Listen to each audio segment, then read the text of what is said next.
in which Cimmerian meets a witch and has doubts about a wizard. Thranduil left, but he came back again the next day, and the day after that. It got so that Cimmerian could not even step aside the cave without running into him. She might have been flattered if it hadn't been so obvious that Thranduil was only worried about how foolish he'd look if he went home without fighting the dragon. On his 5th visit, Cimmerian was very sharp with him, and when he had not returned by mid-afternoon of the next day, she began to hope that he had finally left for good. Cimmerian was in the kitchen taking the pits out of cherries when she heard someone knocking at the mouth of the cave. "Go away," she shouted in complete exasperation. "I've told you and told you I don't want to be rescued, and I'm not going to argue with you anymore." "I didn't come here to argue," said a no-nonsense female voice from outside. "I came to meet the person who keeps borrowing my crepe pan. It's not something there's normally much call for." "Oh dear," said Cimmerian. She wiped her hands hastily on a corner of her apron and hurried out to greet her visitor. "I'm sorry," she said, coming around the gray rock at the cave mouth, "but I've been having a problem with nights lately, and I thought—" She stopped short as she got a good look at her caller for the first time. The woman standing outside the cave was considerably shorter than Cimmerian. Her ginger hair was piled in waves on top of her head. She had on a loose black robe with long sleeves, which she wore unbelted. A small pair of glasses with rectangular lenses sat firmly on her nose, and she carried an extremely twiggy broom in her left hand. Despite her unusual appearance, she projected an air of great self-assurance. "I quite understand," she said, studying Cimmerian shrewdly. "You must be Kazul's new princess." "Yes, I'm Cimmerian. And you are?" "Moiraine," said the black-robed woman, leaning the broom against the rock. "Kazul and I have been friends for a long time, ever since I moved to the Enchanted Forest, so I thought I'd come have a look at the new princess." "You're the person Kazul's been borrowing dishes from, aren't you?" Cimmerian said and blinked.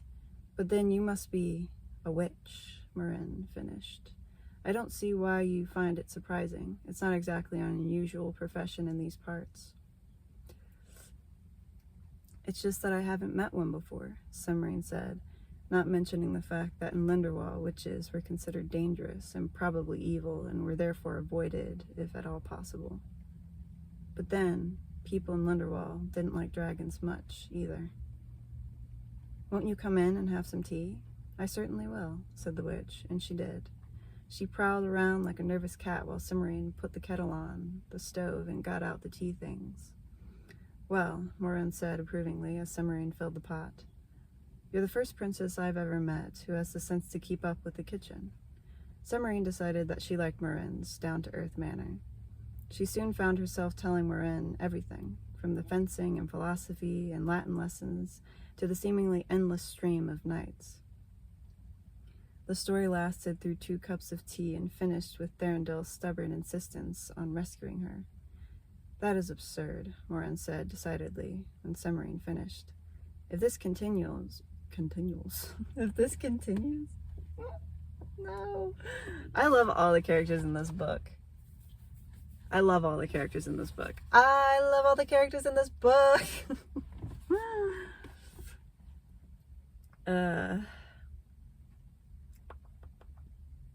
If this continues, you'll never get anything done. "I know," Cimmerian said. "I keep telling them I don't want to be rescued, but they're all so honorable that none of them will tell anyone when they go back because they think it would be gossiping.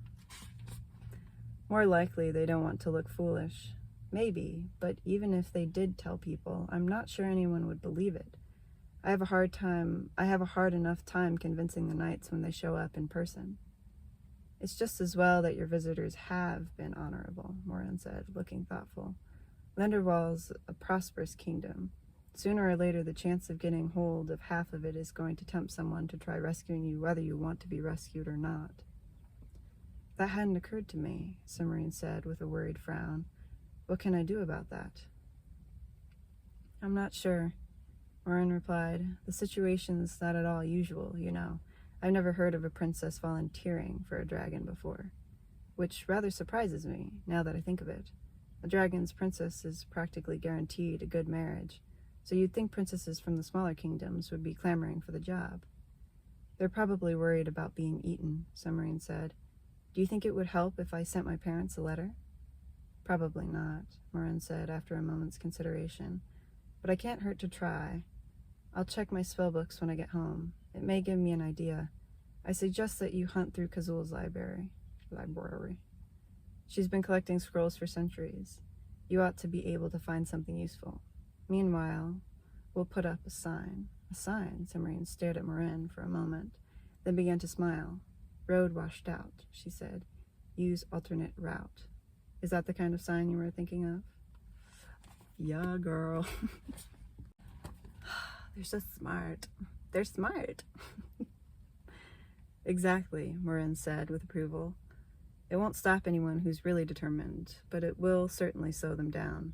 That should give us time to come up with something better. The two women set to work at once and in a short time produced a large, official-looking sign. Morin offered to set it up on her way back to Morin offered to set it up on her way back to the enchanted forest, but Summerine thought it would be too awkward for her to carry while riding the broom. So, once Morin had gone, Summerine tucked the sign under her arm and started down the path. Summerine had not a chance to do any real exploring before, though she had looked out at the mountains every day and wondered. She was happy to have an excuse to see more of the outside of her new home. Imagine working for a dragon, bro. Oh my god. That would be so fun. It was a lovely day, warm and sunny, and at first the path was level and easy. Summerine was just beginning to wonder whether anyone would believe her sign once she got it up, when the path swung left around a boulder and narrowed to a tiny ledge that sloped steeply upward. Summerine stopped. Now she knew why none of the knights had ridden up to the cave. The ledge was barely wide enough for a person on foot to edge along sideways. The best rider in the world couldn't have gotten a horse down it. Summerine rolled her sign up into a firm, tight cylinder and stuck it through her belt, so she would have her hands free while she climbed. Then she stepped out onto the ledge. Sidling up to the slope took a long time, for Summerine was careful to make sure that each part of the ledge would hold before she trusted her weight to it. She was also careful not to look down. Heights had never bothered her before, but there is a big difference between standing solidly on top of a tower in Linderwall Castle behind a 4-foot parapet,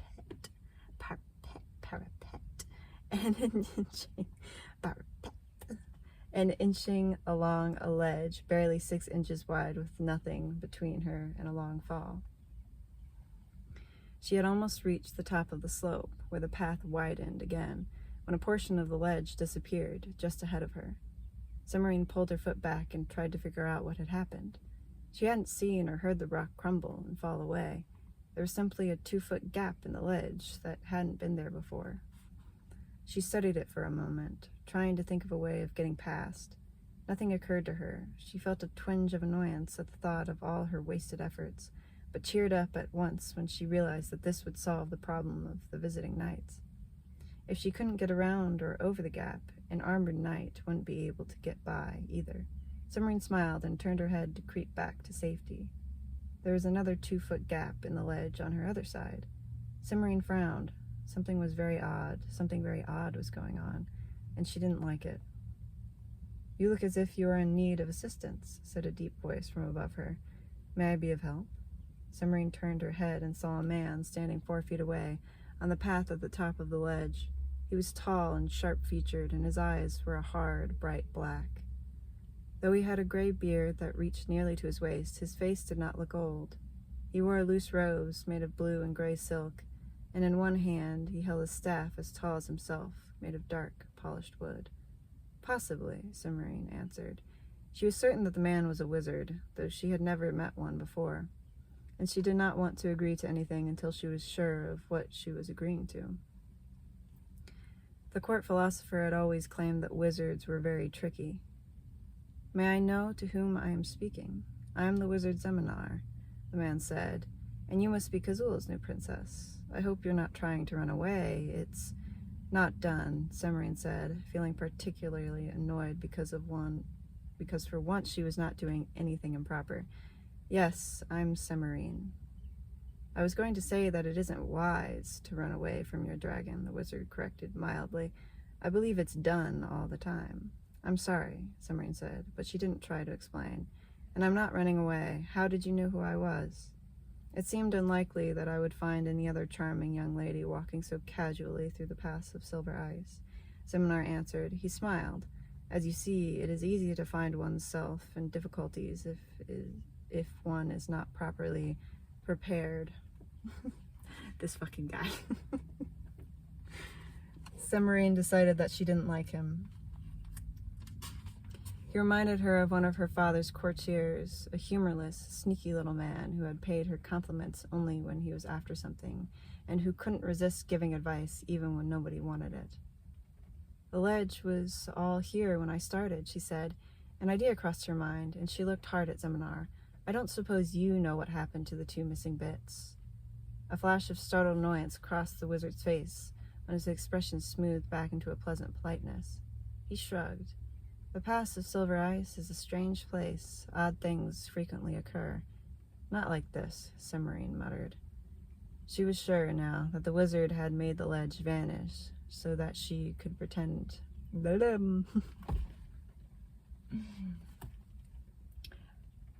She was sure now that the wizard had made the ledge vanish so that she could... You know what? I'm gonna take myself a second. I'm gonna take a second for myself. And I'm also gonna comment on the fact that the rain is so nice. It's like such a little sprinkle. It's such a little sprinkle.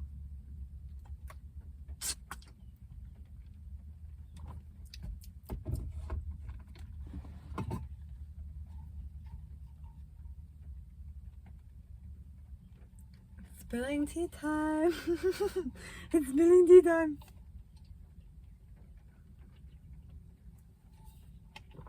Oh. Today is a new day.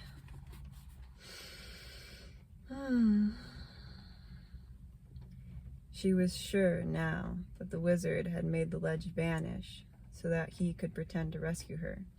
But she had no idea why he would want her to think she owed him a favor. Actually, it surprised her that he had destroyed the ledge. She didn't think the dragons would be too happy when they found out, unless he hadn't really destroyed it. What did you say? Zeminar said, frowning uncertainly. Semarine ignored him. Without looking down, she slid her right foot along the ledge. The rock felt firm and solid. Slowly, she transferred her weight and brought her left foot up beside her right. She shifted again, still careful not to look down, and slid her right foot forward once again. What are you doing? Zeminar demanded. Getting off this ledge, Semarine replied. I should think that was obvious. One more step would bring her to the path. But Zeminar was squarely in her way. Would you mind moving back a little so I'll have somewhere to stand? Seminar's eyes narrowed, but he backed up several paces, and Semarine stepped onto the path. She wanted to heave a sigh of relief, but she did not. She wasn't going to let Zeminar have the satisfaction of knowing she had been worried. Instead, she gave him her best royal smile and said with polite insincerity, Thank you for offering to help, but as you see, it wasn't needed. Do stop by and visit sometime. I will, Zeminar said as if he meant it, and a very good day to you, Princess Semarine. With that, he vanished. There was no smoke or fire or whirlwind. There wasn't even a shimmer in the air as he disappeared. He was simply and suddenly gone. Semarine stared at the place where the wizard had been and felt a shiver run down her spine. It took a very powerful wizard indeed to vanish so quietly, and she still didn't know what he wanted. She shook herself and started down the path. She would worry about the wizard later. Right now, she had to find a place to put up her sign so she could get back to the cave. She didn't feel much like exploring anymore. She hadn't taken much more than 2 or 3 steps when a dark shadow passed over her. Looking up, startled, she saw a flash of yellow-green scales. An instant later, a dragon landed on the path in front of her, blocking the way completely. His tail hung over the ledge, and he had to keep his wings partly unfurled in order to stay in balance. Cymorine recognized him at once. It was the yellow-green dragon who had wanted to eat her the day she arrived so unexpectedly in the dragon's cave. I saw the whole thing, the dragon said with nasty triumphant glee. Triumphant glee. Triumphant glee. I saw the whole thing, the dragon said with nasty triumphant glee, running away and talking to a wizard. Just wait until Kazul hears. She'll be sorry she didn't just let me eat you and be done with it. I offer you greetings and good fortune on your travels, Cymorine said, figuring that it was best to be polite to anyone as large and toothy as a dragon, even if he wasn't being at all polite to her. I'm not running away. Then what are you doing? Kazul doesn't have any business that would bring you down this side of the pass. I came out to put up a sign to keep the knights away, Cymorine said. That's ridiculous, the dragon sniffed. I've been on patrol in this part of the mountain for the past week, and I haven't seen or smelled even a hint of a knight. You haven't been by Kazul's cave, then, Cymorine said. At least 9 of them have shown up there in the past week, though for the past couple of days it's been mostly a prince. Princes don't smell any different from knights, and I'd have noticed if any of them were hanging around, the dragon said flatly. And what about that wizard you were talking to? Charge! Charge! Charge! Shouted a familiar voice from the other side of the dragon. Thranduil, Cymorine shouted. I told you to go away. Leave me alone! Oh my god, okay. The yellow-green dragon twisted his long neck and glanced back over his shoulder. He seemed to bunch together like a cat crouching. Then he sprang straight up into the air, and Cymorine was blinded by the cloud of dust raised by the flapping of his enormous wings. She had the presence of mind to flatten herself back against the rock by the side of the path, and a moment later she heard someone blundering by. She stuck out a foot. Ow, she said as Thranduil fell over with a clatter. She'd forgotten that he'd been wearing iron boots along with the rest of his armor. Cymorine, is that you? Thranduil said. Of course it's me, Cymorine replied, rubbing her ankle. Open your eyes, the dust settled. She looked up as she spoke and saw the dragon soar out of sight behind a cliff. I'm sorry, Thranduil said, and then in an anxious tone he added, I hope I didn't hurt you, stumbling into you like that. Cymorine started to say that it was nothing and that it had been her fault anyway, when she suddenly got a much better idea. I think you've sprained my ankle, she declared. I love her. Oh no, Thranduil said. He sounded truly dismayed, though Cymorine couldn't see his face because he was wearing his helmet with his visor down. I probably won't be able to walk for at least a month, she declared, and there's certainly no way I can climb down this mountain. But if you can't walk, Thranduil said, and paused. Then he squared his shoulders and went on. Then I suppose I'll have to carry you. He didn't sound as if he liked the idea. I don't think that would work very well, Cymorine said quickly. How will you fight when all the dragons come back if you're carrying me? No, you'll have to leave me here and go back alone. You can't stay here, Thranduil protested. The Cymorine's talk of when all the dragons come back had plainly made him nervous. I have to, Cymorine said, trying to sound noble and long-suffering. The dragons will make sure I get safely back to Kazul's cave, and a month isn't too long to... I love this. I love this. I love this. I love her. I love her! The dragons will make sure I get safely back to Kazul's cave, and a month isn't too long a wait, after all. I don't understand, Thranduil said, and he did look thoroughly puzzled. There's no point in you or anyone else coming up here to rescue me for at least a month. Not till my ankle's better, Cymorine explained, patiently. Oh, I see, Thranduil said. He tilted his head back and scanned the empty sky. You're quite sure you'll be all right? Then I'll just be going before those dragons return. He turned and started down the path as quickly as he could manage in full armor. That's the end of chapter 3. I love this book. I love this book. I love this book.